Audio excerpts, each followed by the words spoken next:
piece of advice would you give to anyone interested in playing Broadway musicals?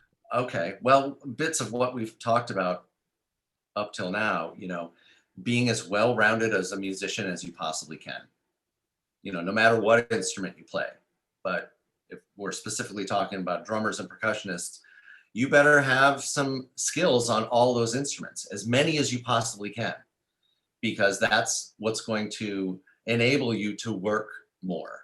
A lot of the books are getting more combined as orchestras tend to shrink over the years, unfortunately, which puts more pressure on the drummer and the percussionist to be able to have more skills. And that extends beyond just the acoustic instruments that we play as a drummer or percussionist.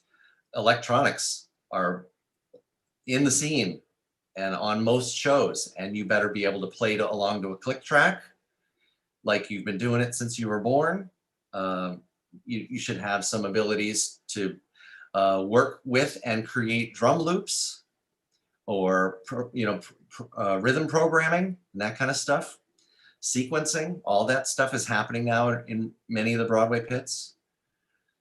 And so you add that all onto, hopefully what we've talked about is bringing all these different musical experiences that you've had to the Broadway pit. Because you played in a wedding band, you've played those bar mitzvahs, you played at an Oktoberfest beer garden with a German polka band, just crazy, crazy stuff. You should do everything you possibly can so that you're informed and experienced if you happen to be called for a Broadway show and they're in the dance rehearsal room and they say, "Hey, Larry, can you play some sort of polka beat for us?"